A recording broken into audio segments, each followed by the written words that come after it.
Hey there, welcome to BMad Photo. I'm Brian, and today we're embarking on an incredible journey of trains, history, and photography through one of the most breathtaking routes in North America, the White Pass and Yukon Railroad. Together, we're going to travel from the Canadian border down to Skagway, Alaska, taking the reverse path that people followed centuries ago on their trek through the Yukon in search of gold.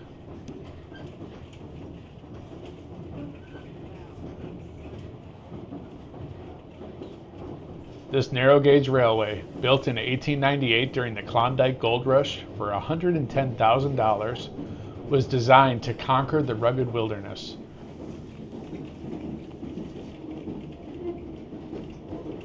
As we make our way down through steep mountain passes and across towering bridges, we'll experience not just the beauty of this landscape, but also reflect on the history and the challenges faced by those who first crossed these mountains.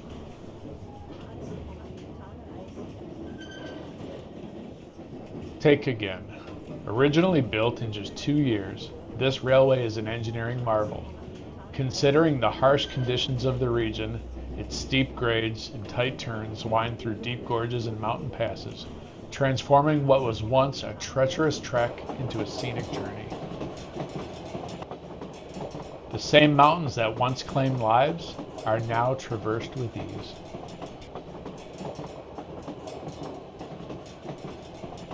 Before the railway, the journey was far more treacherous. Thousands of prospectors, drawn by the allure of gold, trekked along the Chilkoot and White Pass trails. They carried heavy packs over rough terrain, often in unforgiving weather. Each prospector was required to bring enough supplies for a year, which could total over 1,000 pounds, with no option but to haul this weight in multiple trips on their back. They trudged single file across narrow, steep mountain paths, day after grueling day. In the winter, in the rain, it didn't matter.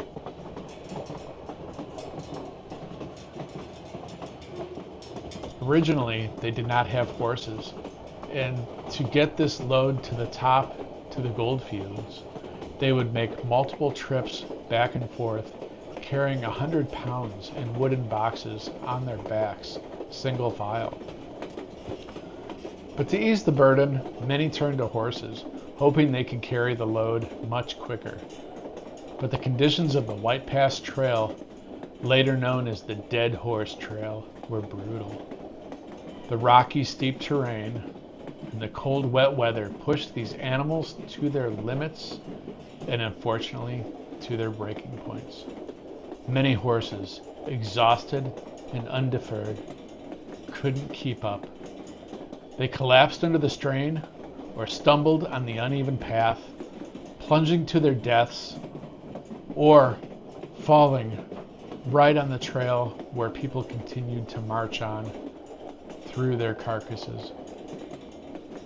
Over 3,000 horses died on this trail, leaving it littered with the carcasses and forever branding it with the somber nickname Dead Horse Trail.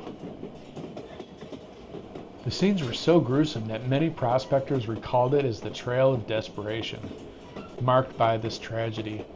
The horse massacre serves as a grim reminder of the high cost paid in the pursuit of gold, where even animals bore the weight of human ambition. Hey, if you're enjoying this journey through the White Pass and Yukon Railroad with me, please don't forget to hit that like button and subscribe to the channel. I share photography tips and travel experiences like this one, and I'd love to have you along for the ride in future adventures. When the White Pass and Yukon Route Railway was completed, it transformed the treacherous journey. No longer did prospectors have to risk life and limb along the trail. The railway, with its tight turns and steep inclines, made what was once a perilous trek a relatively smooth and scenic journey through the same unforgiving landscape.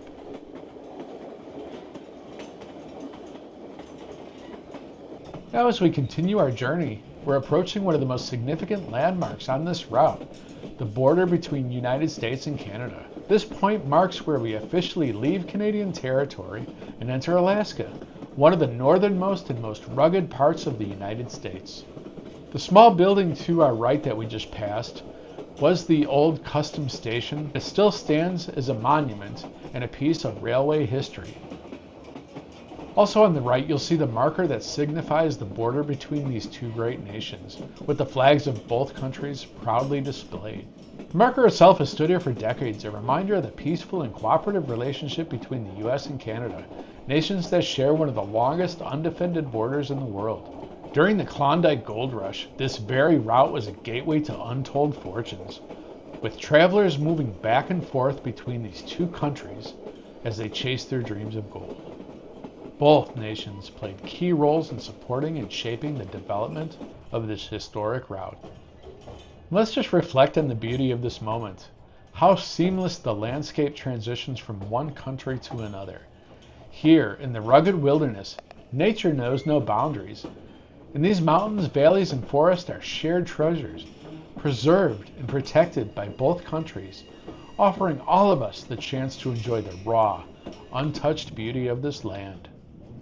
As we leave the border behind and journey further into Alaska, it's a fitting time to reflect on the spirit of adventure and cooperation that brought so many people to this part of the world. Now here we are passing what is known as Dead Horse Gulch.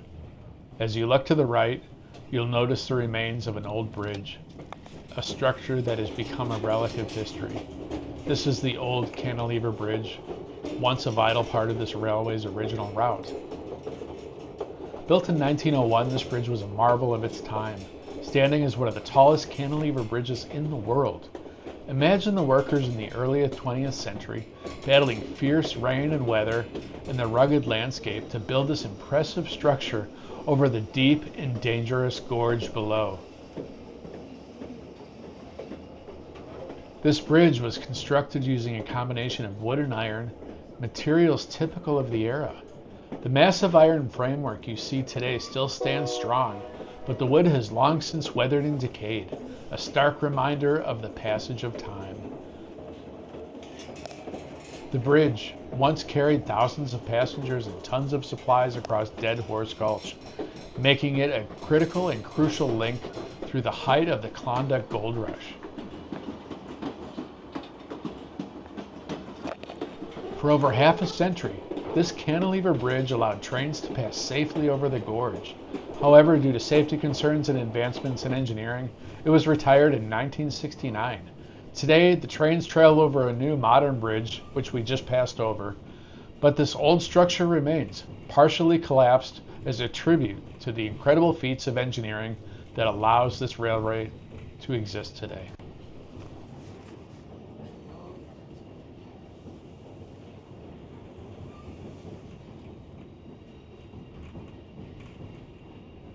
Also, looking at the bridge today, it's hard to imagine the daring effort it took to build in such harsh conditions.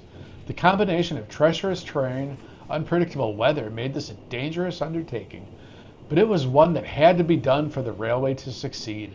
And now, more than 100 years later, the decayed wood and iron framework stands as a monument to the challenge overcome by those early engineers.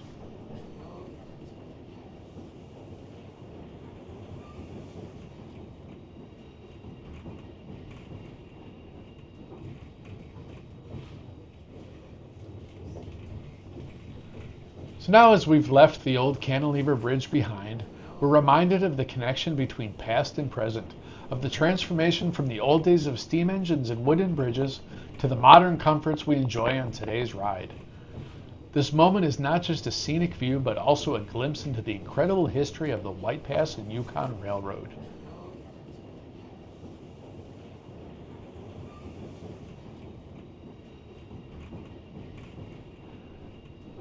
The beauty of this region, contrasted with the harsh realities of the past, makes the journey all the more meaningful.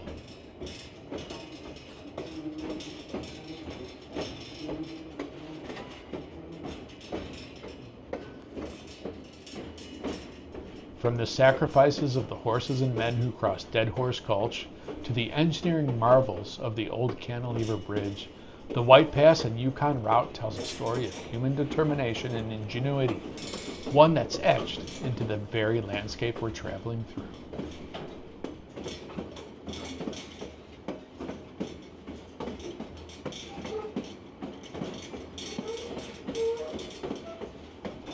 Whether they were prospectors, explorers, or engineers, they crossed these borders with a sense of shared purpose, and their legacy continues to unite us today.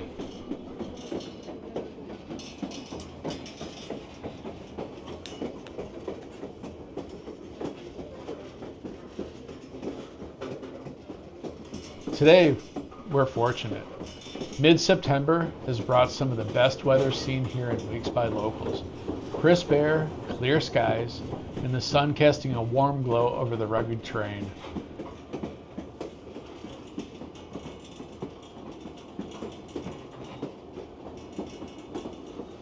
The late summer and vivid autumn colors paint the landscape in rich hues of gold, red, green, and orange.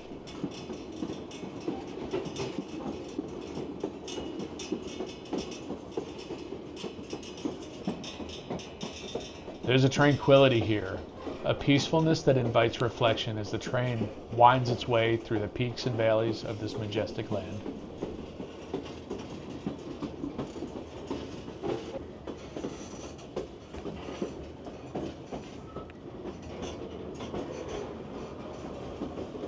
To capture these stunning views, I used the Olympus EM5 Mark III paired with a 12 to 200 millimeter Olympus lens.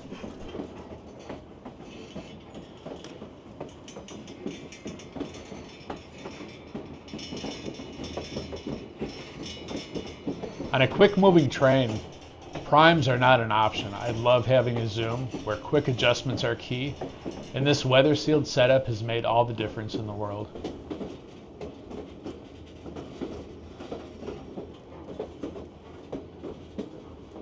It's been the perfect travel companion for the unpredictable weather and nature of an Alaskan cruise with many varied excursions.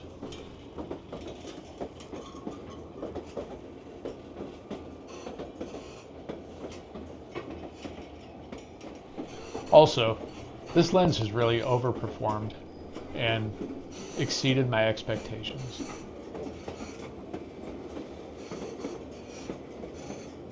I debated for a long time whether to get this lens or to get one of the more Pro Series lenses, but I am just utterly impressed with the quality of the pictures that I've gotten from this relatively cheap lens. So I highly recommend the Olympus 12 to 200 millimeter zoom lens. I'll leave a link to it in the description if you're interested.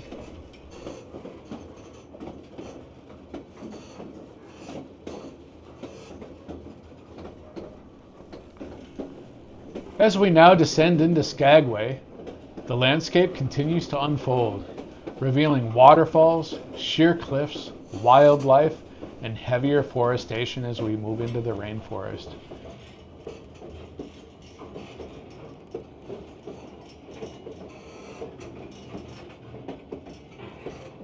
It's easy to imagine what it must have been like for these first prospectors, filled with hope, excitement, and uncertainty, traveling to reach their fortune. Unfortunately, many lost everything and instead met their doom.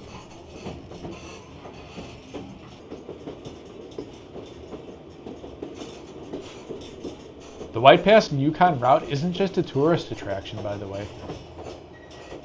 It really is a symbol of perseverance and human ingenuity.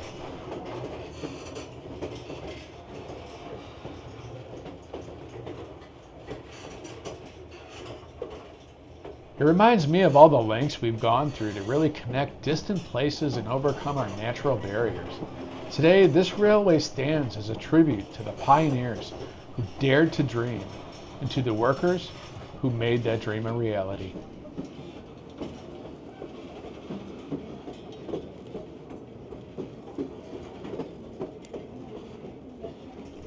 Hey everybody, thanks again for joining me on this amazing journey through the White Pass and Yukon Railroad. This was a life-changing and one of the most memorable experiences I have ever had in my life, and I hope you get to experience it for yourself someday also.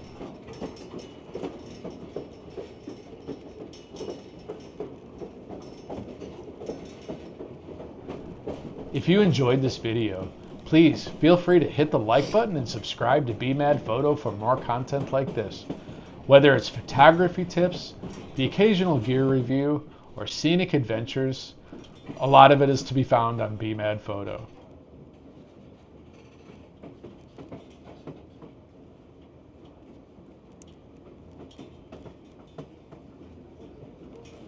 And again, if you're ever on a cruise of the Alaskan Southeast Inner Passage, or if you've ever made the trek to Skagway by overland or float plane, I highly recommend taking this ride. Whether you're here for the history, the stunning views, photography, or simply to relax. There's something about the rhythm of the train and the majesty of the landscape that will leave a lasting impression on you forever.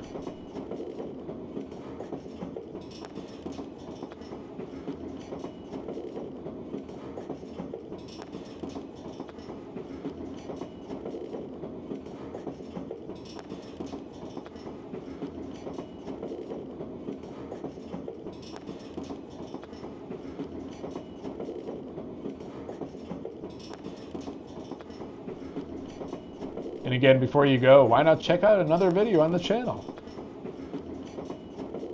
I've linked one here that you might enjoy. I got more Alaska videos coming soon from this trip. Thanks again, everybody, for watching, and I'll see you in the next one.